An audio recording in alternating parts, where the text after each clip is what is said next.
Hello and welcome. I'm Patrick Curtis, your host and chief monkey, and this is the Wall Street Oasis podcast. Join me as I talk to some of the community's most successful and inspirational members to gain valuable insight into different career paths and life in general. Let's get to it. In this episode, Dave, aka Certified Finance Ace on WSO, shares his winding path and how he has found a great career as a senior valuation associate, making over 10 times what he did just 5 short years ago as an intern. Listen to hear how the great financial crisis in 2009 rocked his family life and his outlook, why he decided to start attending community college, how he transitioned to a 4-year school and managed not to take on any debt, how internships in the CFA helped open doors, and the one strategy he has used to make almost every transition possible, including the latest to a senior valuation associate role where he's given a lot of autonomy and loves his job. Enjoy.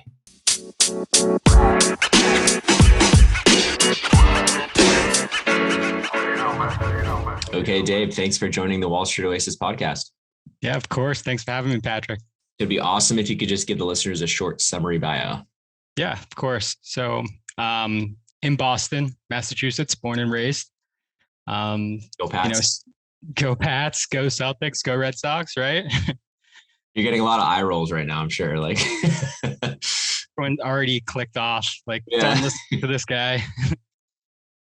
So just been in Boston, went to school system in Boston, community college. I didn't go to college right after high school, so there was a little break there.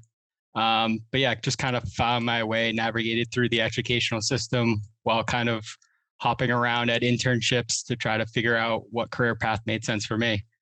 Ended up landing in valuation, which is where I am currently, doing business valuations for private companies mostly. And I've been doing that for a little over a year, 2 different companies. Currently, I'm at Technos Associates, which is based out of San Francisco. Very cool. So let's go all the way back to just high school. Did you think, valuation and finance was in your path, or what were you thinking back then? I know you were a wrestler, and so I'm looking at your LinkedIn. So what was the thought process that back then, or there wasn't much of one? And how about your family and your the background of what they thought you were going to do? Yeah, no, for sure. I think back in high school, I had no idea what I was going to do. Right. I grew up in a family. My dad's a truck driver. My mom's a waitress.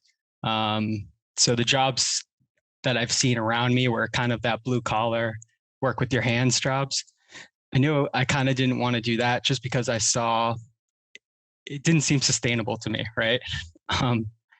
And my dad specifically was in food produce. There's a big produce center in Chelsea, Massachusetts. Oh, yeah. Where it's just warehouse after warehouse after warehouse of fruits, lettuce, salads, produce. So I kind of grew up around that. And, my first job was peeling plum tomatoes, the leaves off of them to get them into the salads themselves. That's the type of jobs I grew up seeing. I graduated high school in 2009. Obviously, it wasn't the best time for anyone. Really tough time to graduate high school. Were you thinking college was in your maybe kind of your thought process? Did your parents want you to go, or were they like, hey, just start working? No, for sure. Everyone wanted me to go to college. And I think just my family got hit kind of hard between 2008 and 2009. I was lucky enough to go to a private high school, Boston College High School. Mm-hmm. That comes with a price tag, right? So senior year, actually mid-senior year, I started driving a truck similar to what my dad was doing in produce. It was for Tedeschi's Fresh Foods. So I would deliver the prepackaged sandwiches that you see at gas stations. Yep. I would deliver those across to Tedeschi's, which was bought by 7-Eleven. I would deliver those across New England. During your senior year of high school. Right. So there's this little break between when classes end and when you actually graduate. Yeah. And in there's a rehearsal for graduation. Yeah. So graduation rehearsal, I had to actually plan my route for that day. And luckily I was going to be in the Boston area, which is where I went to school. So mid-route, I drove my truck into the BC High parking lot. And this is refrigerated goods. So I had the truck running the entire dress rehearsal, Oh my and gosh. then went back out and finished my route after that. So That's awesome. So yeah, you did get to go to graduation. yes. And then, so like, what was the thought process? I mean, '09, this is, the depths of the recession, really bad time, really hard to get any sort of job. Was like college just thought, okay, back burner right now. We can't have any extra expenses. Did your mom lose her job? Like, what was going on with your dad, and were like there less routes and stuff like that? Yeah. So my dad actually ended up losing his job. Mm-hmm. Um, and actually, it's funny. I actually ended up losing that truck driving job as well, a Mm-hmm. little further down the line. But yeah, so I kind of kept going with the truck driving just to save up some cash. Um, at that point, too, I was also working at an Italian restaurant in Saugus. I started doing deliveries and then moved to dishwashing and then, a little prep work as well, whatever I can get my hands on. Yeah. And quickly realized, okay, I need to figure out a better plan here. And that started with applying to community college. And How many hours were you working? Kind of, this is '09, after you graduated 2000, like that summer and kind of that following year. How long were you working like in the restaurant industry, and that before you kind of said, okay, I need to get to community college? A year? it was more than a year. It More was than a year? probably 2 or 3 years, actually. Oh, wow. Okay. So you were doing this for a while. Tell me a little bit about like how many hours you're working. You said restaurants, all that stuff. How much were you bringing in, you think, after all that, all together? Yeah, originally it would be the truck driving, which I would start at 3 a.m. and I would usually finish around 1 p.m. Mm-hmm. And then I would go and do nights at the restaurants, which would usually be like 6 to 10. So would you sleep from 1 to 5? There were some nights where I wouldn't sleep at all, which was Yeah. not advisable, especially while driving. Yeah. But yeah, got used to kind of limited sleep, I guess you could say, for sure. Yeah. And so you were working, it sounds like 70-ish hours, 80 hours. That sounds about right. And again, I don't want to sound like a hero here. I definitely wasn't in the best mindset myself either. I could have definitely avoided some of these hours and avoided some of these jobs if I had a plan set in stone. So I don't want it to sound like this was like, woe is me. I had to do this to grind out. I mean, at the end of the day, this is kind of the choices I've made as well. I mean, Yeah. obviously some consequences led me there, but Do you feel like, yeah, I mean, a lot of people still went to college, right, in 2009, 2010. Is there a right. reason you hadn't applied? Did you feel like your grades weren't there? What was going on? I mean, I think a lot happened in my personal life. My grandfather passed away. My Yeah. parents ended up getting divorced. So I kind of felt like I had this excuse to Yeah. trying to use the right words, like mess Around. around. Mess around. Yeah. You Right? can use, yeah, it's okay if you use some profanity. We'll just mark it as profane. So yeah, so you had an excuse to mess around. Right. Nobody was going to blame me for not going like, oh, he's got all this. And, I embodied that. And that's definitely a regret in my life. But, being able to acknowledge that, I guess before it was too late, was huge for me. Yeah. So tell me a little bit about that. Like, were it some depression? Was it some like were you pretty down during that time? I mean, a divorce is probably brutal, even though at least you were kind of a little bit older, but still. Tell me a little bit of how that, like, did you feel like you felt a little sorry for yourself back then? But I mean, it doesn't sound like you were like, at least you were working, right? Because you had to. Right. Yeah. I was working. I have no money saved to show for it, but Yeah. I mean, I think definitely it was tough. And like altogether, you're probably bringing like 30,000 a year or something like that. right. Yeah. If that. And, who were you living with at this point? Like during these couple of years before community college? yeah. So I was actually living with my aunt at the time in Revere, and she is my idol, right? Yeah. One day I'll be able to buy her a Jaguar and just be like, here's your gift, right? Yeah. That's awesome. Yeah. Hopefully I can get to that point for sure. So tell me a little bit about kind of what led you to finally think, okay, now is the right time for college. You just like, you were in the grind. Was that enough to kind of wake you up? Yeah, I think so. I was able to kind of start saving. I think, I eventually got over myself and it's like, okay, I need to think a little more long-term here. How long can I live with my aunt? How long can I keep these jobs going? Like, what's the next steps? Right. And Did she give you advice? Did anybody give you advice outside of your immediate family? yeah, definitely. A high school friend, his mom just like sat me down and was like, do you need help applying to school? Like, why haven't you applied to school? Mm-hmm. Do this, do this, do this. And it was definitely nagging me along. And I'm like, yeah. I'm going to start this summer. I'll start this fall. I'll start this spring. And then, just one day you actually commit and sign up. And So there was some hesitation. So you did have some people in your corner kind of cheering you on. But there was some hesitation there about applying just because you thought, I still don't know what I want to do, even if I go to school. Was that the process, or what were you thinking? Kind of. yeah, I mean, the big thing for me was the cost. I didn't want to pay. Yeah. I didn't want to take on student loans for sure, just because I could see what happens when you have that much debt. Like everything get taken away from you. So. Oh yeah, it can create a spiral, right? A downward spiral. So tell me a little bit about like, okay, finally you're like, okay, I have some money saved. When you said I have some money saved, was it like $10,000, $20,000? What? Not even no, 5,000. Yeah, I'm talking under 5,000. Okay, and so from this amount, what are you thinking? You're like, I can at least pay for a semester or a couple semesters or whatever. Yeah, so I ended up going on a payment plan for Bunker Hill Community College. Yep. Which is a 2-year program. Mm-hmm. I selected accounting, right? Accounting, finance, secure positions where I can, work for a big company and yep. get that retirement fund and everything. That was my next goal, is to be as safe as possible. Yeah, for sure. Because you saw 2009, you were like, okay, so completely risk averse. No. Yeah, you select accounting, you kind of go through it, kind of, and then tell me about that. Those couple of years at the community college, how'd you do? And then eventually you went to UMass, right? Correct. Yeah. So tell me a little bit about that transition, and for listeners who are in a similar boat, what was it like? Was it hard? I assume you're still working part-time, stuff like that. Yeah, I was definitely working nights, going to school mornings. And community college is just that big, diverse bucket of people.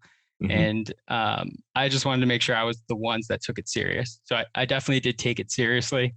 I think my high school education definitely helped prepare me to kind of succeed there. So I was getting perfect grades, right? Because I was trying and really digging in, because this was my money. This was my time. I definitely felt invested. So I didn't spend much time on campus, but there was this sign at Bunker Hill. It was called Learn and Earn. And basically you get credit for a course and you get an internship program. So I was all over that. Let me get some experience in the industry. So just sent my resume across, and I actually ended up working with State Street Corporation in cash processing, like super back office. Back office operations. Hey, but it's good. You get a little finance something on your resume. Great. Right. Okay. So and that was back in 2017. Yeah. And so you're starting kind of 2015. Sorry. Yeah. 2015. So you start kind of working there. You do a couple of years at Bunker Hill Community College, but then what's the process? So after 2 years, are you expected to kind of apply to a 4-year program? What do a lot of people do? And what would you suggest? Yeah, I think after the 2 years, definitely try to transfer all credits over to a 4-year school. Mm-hmm. In Massachusetts, there is this program where all your credits will transfer if you go to a public school. And if you had a certain GPA, you automatically got a discount off the tuition. Oh, wow. I think the GPA was like a 3.4, and I actually had a 4.0 coming out of Bunker Hill. So I took advantage of that discount. How much is the discount? How much is? I couldn't tell you at this point. Yeah. But it definitely was a good chunk. Like 10, 20%, something like that. I think it was 15, so right in the middle, but it's definitely worth it. And then how much was it costing for like a full year at like a UMass? I think I was paying after FAFSA around $7,500 a year. So super affordable for while working. I mean, not super affordable, but affordable enough. Yeah, you could do it. You could put it together. Okay, so tell me about, was it then just 2 years at UMass because you'd already done the 2 years at Bunker Hill? And tell me about your thought process there and kind of when was valuation on the roadmap then, or like what were you thinking in terms of like summer internships? Were you still with it looks like you were with State Street for a while. So did you do a couple summers there? Did you Yeah. have the summers off at UMass? What happened? Yeah. So I was actually an intern at State Street, part-time as well. Oh, okay. And there was this huge snowstorm in February of maybe it was 2016. I might be off on the year, but of course, a New England snowstorm, right? Yeah. And this was before work from home was easily accessible. So nobody's able to get into work. And I was an intern. I was like, all right, I have to go, right? I don't get the option of not going. Yeah. So I ended up just driving in and getting there safely, of course. And I was one of maybe 7 people in today at State Street, like hundreds of people work in one building, right? Yeah. So everything kind of went through me that day. And I think that led to them extending like a full-time offer while I was at Bunker Hill getting my associates. And yeah, it was in back office operations. That was my foot in the door, right? That was still a big deal because like what was the salary for that? Like 40, 50, something like that? Yeah, it was 33, but yeah. 33. Okay, so pretty low. Yeah. Okay, but it's something, it's stable, right? Right, exactly. And I was able to build on that. Once I was in, I didn't stay in at least cash processing. I was still in operations, but I was able to kind of move into a different group, more of a treasury group. Yep. And the way I did that was by, State Street had a soccer team. I was all over that. State Street did volunteer opportunities. I was all over that, and just meeting people across completely different departments. And we were painting a school in Roxbury for a volunteer event. And my girlfriend, now wife at the time, or girlfriend at the time, was with me, and we're just having fun talking, painting. And I ended up hitting it off with an MD at State Street who was in treasury. And, we just had a great time. And he just mentions like, hey, our group's hiring. You want to get out of cash and come to treasury? It's like, yep, of course. Yeah. And so what was that? Like, why would you make that jump? Is it just better opportunities? Yeah, you definitely talk, or you work with investment management clients instead of kind of cash processing was like a sweep at the end of the day. Whatever cash was left in people's portfolios, we would just put it in a repo or so that was huge, because actually one of the clients that I had in treasury was Eaton Vance, which was my next move in the process. So let's talk about that. So let's talk about, so you're doing how many hours a week with State Street while you're at the UMass? At this time, I'm 40 hours a week. And a week. And then, but what are the hours for that? It's pretty standard, 8 to 5. And so when are you going to school at night? Yep. Yeah, I'm going 6 to 8, 3 days a week at this point with one online. Got it. And so then you end up graduating 2017. And so like, tell me what happened here. And like, were you looking for a jump? What was the thought process? Yeah, so I actually made the jump before even graduating to Eaton Vance. Like I said, Eaton Vance was a client, and they were looking for someone to come do like internal portfolio evaluation. And while it wasn't a 1-for-1 jump, they were mostly looking for someone who was eager, willing to learn. And, I had a good network at State Street that would back me and back my resume and actually send it over to the client, which definitely helped. So yeah, I actually made the jump to Eaton Vance before graduation at UMass Boston, which I thought was unheard of. But yeah, that's amazing. And so did you feel like, what was the role like? Did you, at this point, what was your pay? Because I know, did you go get a bump when you jumped to treasury at least? Yeah. I got some bumps along the way. I was still under that 50K mark though, even at Eaton Vance. Okay. So you're still kind of like doing more like processing stuff. You're doing settlements, you're doing all that stuff. At what point do you start kind of thinking to yourself, okay, what's my path, like long-term path? Had you set it at that point? I knew you hadn't even graduated. Right. But did you have a vision, or were you like, hey, I'm just going to try to learn? I was going with the flow, but I think when I got to Eaton Vance, everything kind of changed. Right. So tell me why. Yeah. Tell me why. So first, Eaton Vance, 2 international. I'm right in the financial district. as you walk through the halls, the whole stairwell has CFA certificates just plastered across, and it's really cool how much they hold that value. Yeah.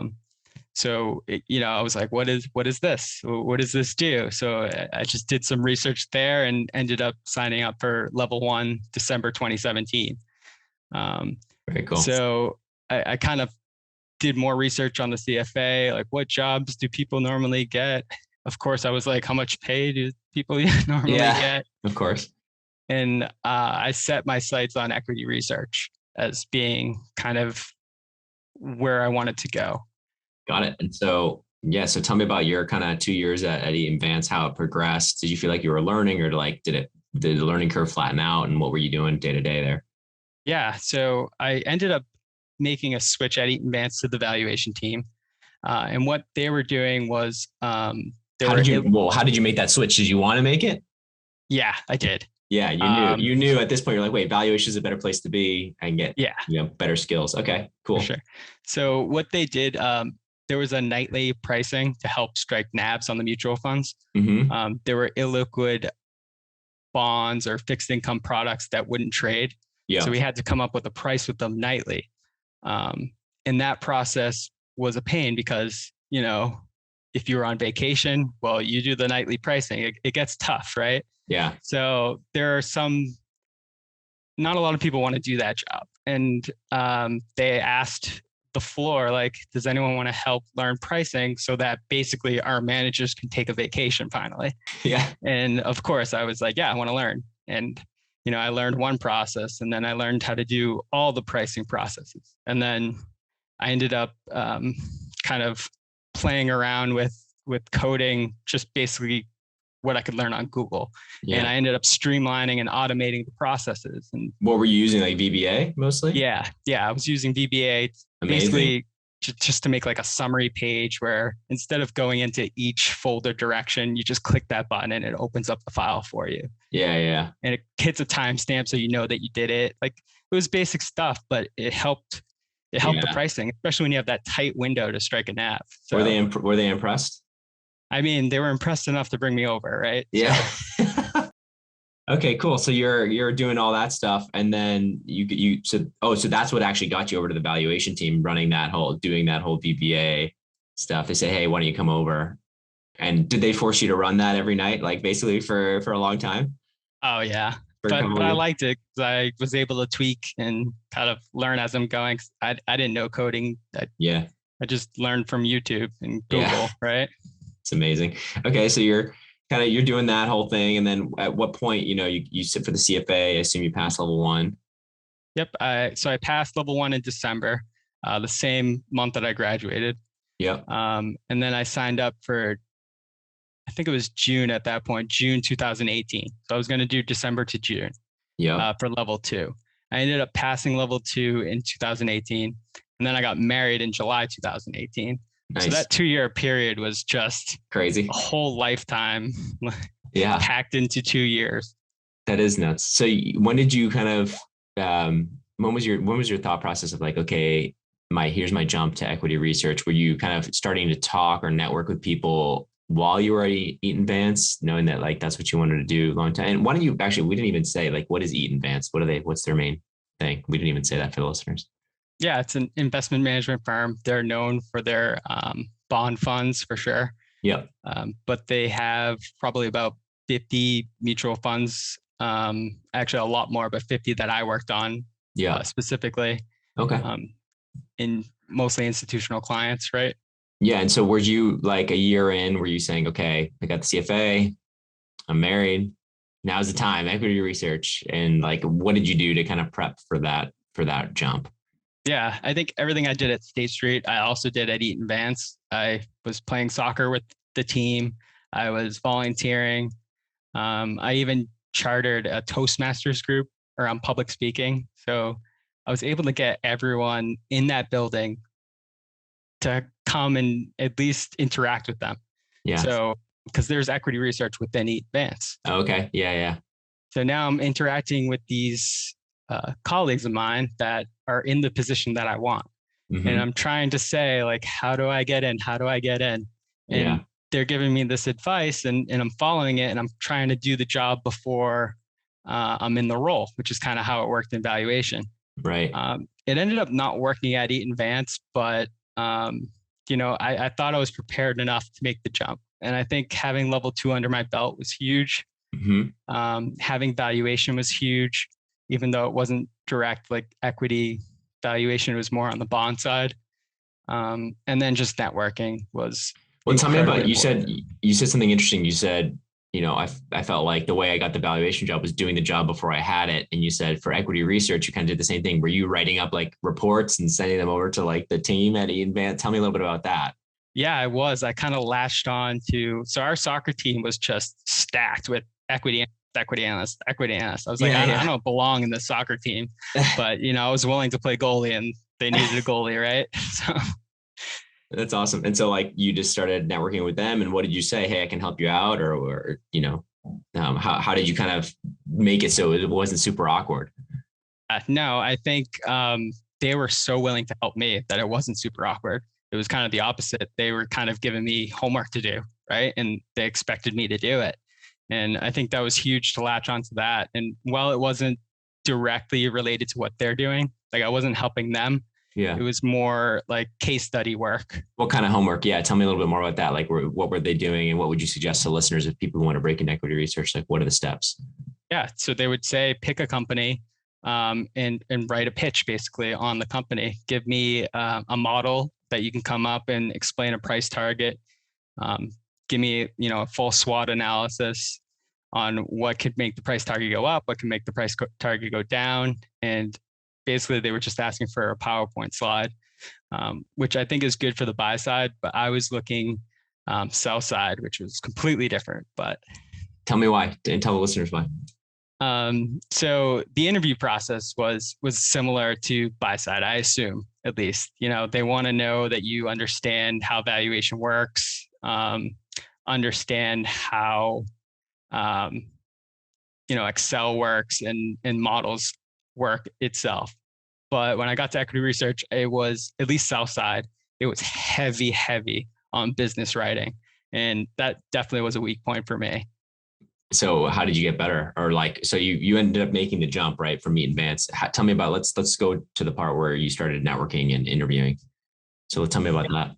Yeah. So I heavily relied on LinkedIn. I would just search equity research associate, and anyone that popped up that maybe had a connection, maybe didn't have a connection, was at a company that I was looking at, personalized invite. Hey, do you have 15 minutes to talk? I'm trying to get into equity research. Just want to learn a little bit more.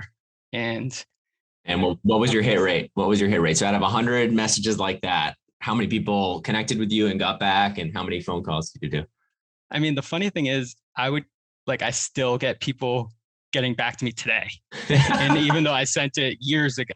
So the hit rate's definitely skewed, but I probably had good conversations with like 7 people in the industry. Yeah. And so but you had to message how many people for those 7 calls, like 100? I think a little under 100, but yeah, I was definitely getting my. Okay. Yeah. So not bad. So you'd say probably 20% people actually responding to you, and then you were actually able to get on the phone call with the 7 of them, which is not bad. And so did any of those conversations lead to anything? Yeah. One of them, 2 of them obviously, but one of them specifically early was like, hey, we're looking for, and this was also a targeted message. I saw they had an open rec. Oh, okay. And I looked at who the associate was, and I was like, okay, he might get bumped up and he might be hiring for him. So when I messaged him, I kind of had the hunch that they had an opening. Yeah. So you weren't just applying blindly, you were actually doing the networking on top of it. So I didn't apply to a single position. Yeah. So, I mean, that's a really important lesson for listeners out there, that sometimes it's actually more effective to just, if you see an opening, actually just talk to people who are around that opening rather than just dropping your resume and hoping you get a response. So, okay. So you talked to this person. What did they say? How did it all evolve? What was the interview like, and how did you survive? Yeah, a lot of it, I was just asking questions and trying to take the focus off what I don't know and talk more on what I do know. Yeah. The positions that I was applying for were covering financials. I thought that made sense, my best shot, given that I worked at State Street, I worked at Eaton Vance. So I would be covering State Street, which would be totally surreal, But right? it's FIG, right? It's totally different financials, Right. like a typical Completely. company. So did you have any experience with that? Nope. And Yeah. that was definitely eye-opening to see. And so how did those interviews go? They started asking all about like financial institutions and those financials. Did you bomb it? Um, I'd say I bombed it, but I think I have a good way of talking where where I can tread water long enough for them to at least give me the answer themselves, and I could be like, "Yep, that's where I was going." Right. Um, Okay. but So again, I think I was eager. I was willing to learn. I was trying hard to get these roles, and I think that was more important than my technicals at that time. right. And so you ended up jumping over in January of 2019 to Wolf Research. Yeah, it's a boutique shop south side in New York. Mm-hmm. So I'm 4 months married at this point, and hey, we have to leave our family, go to New York. Yeah. Tell Um, me how that went. Was that tough? it was definitely tough. Yeah. Where in New But York did you live? we lived in Queens and Woodside. Yeah. So I Cool. was on the 7. Wolf was right in Grand Central, so I would just take the 7 right in. Nice. Yeah. I lived in Astoria for a summer when I was in college. So Oh, that's I know awesome. Queens. Yeah. Yeah, yeah. My wife worked in Astoria actually, and she was able to walk to work at least in the Nice. summer. But Nice. So you guys, so you moved there. You were taking the train straight into Grand Central. What was the role like? Was it harder than you expected? Was it easier? What was the learning curve like? And then why the move eventually after about a year? yeah, the learning curve was steep. Yeah. Um, Especially for me. I think I didn't realize how weak my writing was until I was in the role. And I definitely was getting better, but not at the rate that I wanted or not at the rate that anyone else wanted as well. Hmm. Um, So I that think, caused a lot of stress for you. yeah, for sure. Um, Hours were typical hours, right? I was working Monday through Saturday, um, all day long, all night long. Like 12, 18-hour days. Yeah, 12 being the minimum. 12. Okay. So Um, this was a pretty rigorous job. Yeah, Um, and I think it's sell side as well, which is people need to differentiate between. I mean, in sell side, you need to be ahead of the news, right? Because what's the impact? You have buy side calling you like, "Hey, I just saw earnings came out. What does this mean?" And you have to have that formulated already. yeah. So it's kind of a 24-hour job. Yeah, and so you were getting grinded. They're not happy with your writing because your writing isn't up to speed because you don't have a lot of experience. And plus, I don't know, maybe you just didn't have the writing chops, the business writing chops. It's hard, right? It's a totally different language. And so you were still developing that. For sure. So tell And me, like, is that why you were there for only a year? Did they let you go? What happened? yeah, that's definitely why I was kind of planning my exit in June, July to Yeah. to try to get out of there. And I kind of made this deal with my wife, like, we came out to New York for this job. Maybe it's time to go back to Boston around family. Because Yeah. if I'm going to work 12 to 18 hours, I at least want her to be around family while I'm off working. Yeah. And again, I probably let the emotions get the best of me here because I was like, I'm done with Wall Street, done with finance. Like, Yeah. what did I like? I think I like talking. I like talking to clients. I like being an authority in the space. I was like, let me try kind of like a sales role and bet on myself here.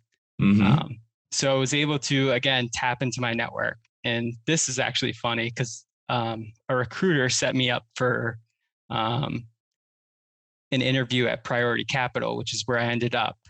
And I walk into the interview and they're telling me, okay, a VP of sales is going to come down and interview you. And it just so happens to be a customer that used to come into this restaurant that I worked at years before. And I was always bubbly and, I embraced the restaurant life for sure. I Yeah. was, Yeah. I was pretty good at selling the front of the store. Yeah. Yeah. So we just hit it off immediately. It wasn't an interview, it was a conversation. Yeah. And he was like, if you want this job, I mean, he didn't say that, but that's Yeah. how I felt. It was basically like if you want the job, it's yours. And this was back in Boston. Correct. Yep. And so this was like an account executive, like basically a sales role. So tell me about for what? Yeah. So what we were doing is kind of brokering equipment finance deals. So we had a syndicate of partners that we worked with, and they would provide the funding, but we had to find the clients that needed the funding. So this was a tough role for sure. Yeah. Well, how did you get comfortable leaving? I mean, well, it sounds like the writing was on the wall at Wolf anyways, but what was the pay there? Was it over 50 at that point in New York? Yeah, it was 75. Yeah. I forfeited my bonus. I mean, Yeah. it was time to go, and definitely going to be a regret, but I'm so much happier now that you made the jump. So like you were like, okay, I'm done with Wall Street. I'm going to go try sales. Right. And so you came back to Boston. You're at this Priority Capital at some sort of brokerage shop. How did you get comfortable moving there? Yeah. Cause like, it sounds like, who knows? It sounds like is a pretty small company. Yeah, definitely a small company. Again, it was knowing the VP was huge. I trusted him. He trusted me. And I like the idea of, okay, now I'm moving to a position where I'm kind of betting on myself, like where commissions are heavily relied on my work that I put in. What was the base there? 0? No, it was actually a really great comp structure. I think I came in at 60K. Yeah, base. And then nice. Plus commission, and the commission was uncapped. So yeah, that's great. And so how did it turn out? It went well. I mean, the first month I don't think I got a single sale, right? Definitely another steep learning curve. Okay. But I was on the phone calling 300 clients a day, like cold call, like as cold as it gets, looking up, Googling phone numbers of small businesses. You're like, hey, this is Dave. Do you need to buy any equipment? Because we can help you find financing. And it was brutal, the responses you would get. Yes. Yeah, so basically, people buying equipment, so small businesses that needed equipment, potentially you would help, basically match the financing, and you guys would take a cut of if any dollars were raised, and you get a commission off of that. Right. Okay. So it's pretty tough job. You're getting rejected, all day. Yeah. So how did that feel? I mean, did you feel like, this is fine, this is good, I can deal with it? Or how was it? It was definitely mixed feelings. I felt as if I was working hard and I was getting some results and they were coming along, but it's one of those jobs where 5 p.m. comes off and you're able to turn off and not worry about the day. And there was something, I guess, maybe that I'm wired, but like I like being attached to my work. I like carrying it forward, and I don't know, something was just missing, and I definitely missed finance, right? That's what it was. I wanted to be a little more analytical. I missed the spreadsheets. I missed PowerPoint. Hey, you were doing VBA way back in the day, so like, yeah, you had all this wasted opportunity. So tell me, so what was it like when that first kind of sale did happen though? So the first month you didn't, the first sale did. So what do you get for that? Like a couple grand or something, or $1,000? Yeah. It was a couple grand. But the big thing was, the recognition. An email goes out to the whole sales team, like, deal in, Dave Steele, right? Yeah. Here's the revenue that I made on it. So everyone's comp was clear. This is how much this person's making. There's a leaderboard for the month, That's fun. But that first deal, you get it. Everyone comes over to your desk. Good deal, good deal, good deal. Good deal. They're telling you, like, go ring the bell. There's a big bell. So it sounds exciting. Very sales. This sounds very sales, very much a sales organization. Okay. So how many salespeople were there? Like 10, 20? Yeah. Less than 20. Less than 20. Okay. So you're there. Did you ring the bell? Yeah, of course. Good. And then how many, over that year, you were there for about a year. How many that year did you close? I'd say I was closing towards the end, 3 or 4 a month. Oh, wow. Yeah. So they kind of carry. Then you're starting to make good money though. Yeah, I definitely was. And I think COVID hit and it was starting to drop, right? Oh, okay. So we're all working from home, and now my wheels are spinning again. I'm like, I passed 2 levels of the CFA. Like, I should probably go back and finish that. Yeah. And you're at this point, you're just getting the 60K base because there's not a lot of deals coming in. Right. And so you're like, this is not, I could probably be getting more. So what's your thought process? You're like, I kind of miss finance. So you just kind of pull up LinkedIn again and start networking again? What was the thought process here? That's exactly what it was. Yeah. So, but like, That where did and you look? You obviously wanted to stay in Boston, right? But like, where did you start looking? Talk about like the process you went through of like, okay, I know I want to be in finance. What, you had the valuation background, you had the equity research background. Tell me a little bit about like how you went about thinking through that. yeah, I think it was definitely a big self-reflection. Um, in my past, I focused so much on the job description and the role and the power that came with that role, instead of looking at the skills I have, what I like to do, what I like about the roles, and trying to find a job that way. So when I went researching on the CFA, it was like equity research is, or an equity analyst, portfolio manager. I didn't really look like, oh, what skills do you need to be a portfolio manager? I was just like equity research. That's a cool title. That's what I want. Yeah. And I didn't know better. And I mean, the more I researched, the more I wanted to be an authority in the space. So I was like, okay, what do I like? I like talking to clients. I like kind of being an expert in something. I want to be an authority in my space. Yeah. I want to be analytical. And I'm putting these together, and it seems like more of like a consultant or this valuation professional made the most sense for me. Yeah. So I just did searches. I actually went on the CFA website as well, looked at, and I did the same thing. I looked for open positions and then messaged people that had those open positions. Yeah. Just be like, I just want to chat. Oh, you have a job opening. Wow. What a surprise. No idea. Oh yeah, my resume is updated as well. So Yeah, exactly. Oh, here it is. Okay, so you're basically interviewing, and you end up at Grant Thornton, correct? yep. Yeah. So I was looking to get bigger after being at a boutique, and then Priority Capital is a boutique as well.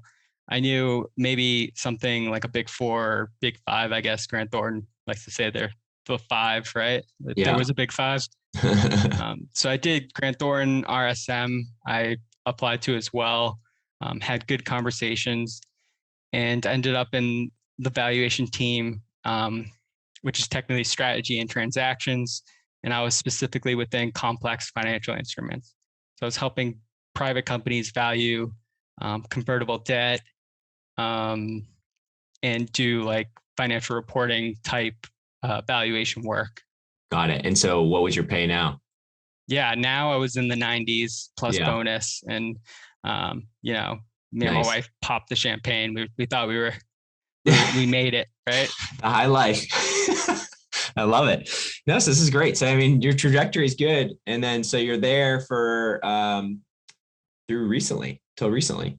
So talk to me about like the progression there. Was it a good learning curve for you? Did you feel like you're working with a lot of different clients, and then why the move to this new company, Technos? Yeah, I think that was the best piece you kind of mentioned at Grant Thornton. I was working with so many different clients in so many different industries, Yeah. and you're expected to be the valuation expert, and you get to talk to these CFOs and CEOs of these amazing companies, and they're the expert of their companies. Yeah. So you kind of have that back and forth where you explain the company to me, I'll explain the valuation to you, and we both end the call learning something new, Yeah. which I was in love with. Yeah. I think Grant Thornton, and of course, this is kind of a bigger company issue, right? Where there's this hierarchy, and the lower level associates don't get that much independence in interacting with the project the whole way through. Okay. So that was my big thing, is I really wanted to run projects from start to finish You with wanted that. minimum. You wanted that relationship with the clients. Correct. Yeah. You wanted to own that relationship. Yeah. And if Okay. their auditors came in and asked questions, I wanted to be able to defend my own work as well. Got it. And I think, I expressed that to Grant Thornton, and they were definitely on board with making kind of adjustments to help me get there. But I want now, right? Yeah. Impatience. No, just kidding. I know. No. No. So you started talking to other valuation shops and stuff, and tell me why Technos, and was it just a more senior role, that type of thing, I assume? Yeah, I talked to Technos. It's a small firm. Again, there's 10 of us total. And the way they pitched it to me and the way I pitched it to them, Mm-hmm. I wanted autonomy. I wanted to be an authority in the space, and they wanted to offer me the opportunity to do that. And they wanted to help me develop to be that guy, an authority in the space. Mm-hmm. And we both thought it was just a great fit. I think most of the interview was around, do I like you? Do you like me? Yeah. And we just really hit it off. That's great. That's Yeah. great. And so, is the goal, at least for the near term, just be valuation for a while, just like build a career there? Yeah, I think I definitely found something that just matches my personality.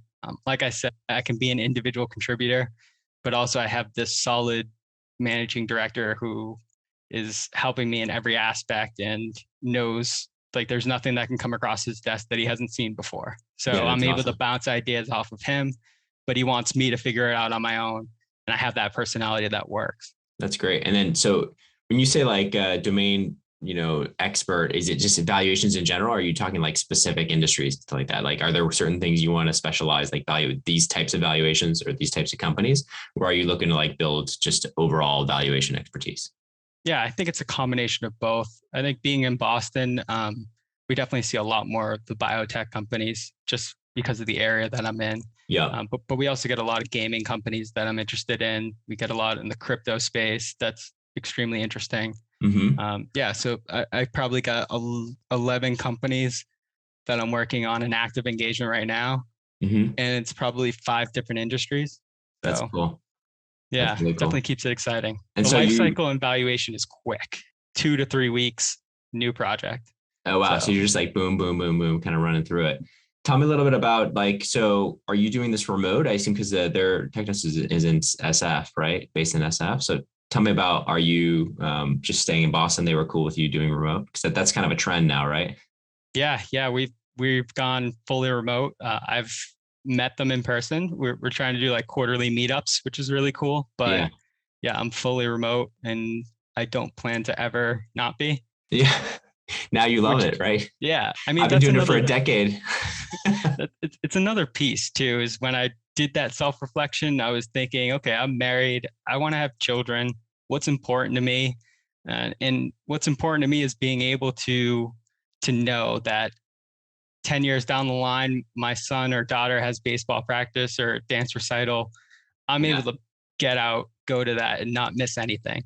And I think valuation offers that flexibility, specifically Technos. I mean, anytime they need me to step out, they're able, as long as everything's getting done. But, Yeah. Yeah. I You think can that do it flex, late night if you have to. It's not a big deal. Like, yeah, as long as you get it done. That's awesome, man. So looking back on your trajectory from truck driver, community college, all the way up to valuation senior associate, tell me like any words of wisdom you'd give to kids listening right now that are maybe finding themselves in a similar position to you. Maybe they're an equity research associate stressed out, working 80 hours a week in New York. Maybe they're earlier in the journey. Any thoughts? yeah, I think the big piece is to talk to as many people as possible. Um, just, I think it's completely underutilized, people asking people to talk. If I got a LinkedIn message from someone, do you have 10 minutes to talk about your career? I will say yes 100% of the time. And maybe it's 2 days later because I just can't get to it, but I will say yes. And I think there are so many people that are willing to do the same. And just making that initial outreach just doesn't happen enough. So definitely do that. That's surprising because I've been preaching it for like 15 years. I know. Your monkey to millions. That's where basically I would see it all day. I'm like, I think exactly the way Patrick is thinking. I love it. Keep teaching these kids, please. Yeah, it's tough because it's intimidating though. It's intimidating. I think a lot of people hear like, oh, network. Yeah. Okay. Well, what does that mean? That's annoying. Like, I have to pretend like I'm interested. Like, well, no, actually you should, like, if you want a career and you want to actually like earn any money and actually build something, you should be interested. You should be genuinely interested to learn. Um, Many people feel like they have to fake it or ask like set questions, like just be actually curious. And it tends to, you tend to ask good questions when you're curious, as long as you're not just like, hey, what's the pay right away? Yeah. I think my best networking calls have been the ones where I don't talk at all. Yeah. And they just guide you for sure. Well, Dave, really appreciate your story. Really appreciate you sharing all the words of wisdom for the listeners out there. it's incredible how far you've come, and your story, I think, is really inspirational. So thanks for sharing it. Yeah, thanks for having me. And I do mean, if people want to look me up on LinkedIn and get a coffee chat, like virtually, I'm happy to do that with anyone. So That's awesome, man. Yeah, and I think you'll be part of our WSO mentors group too. Eventually, we'll get you in there.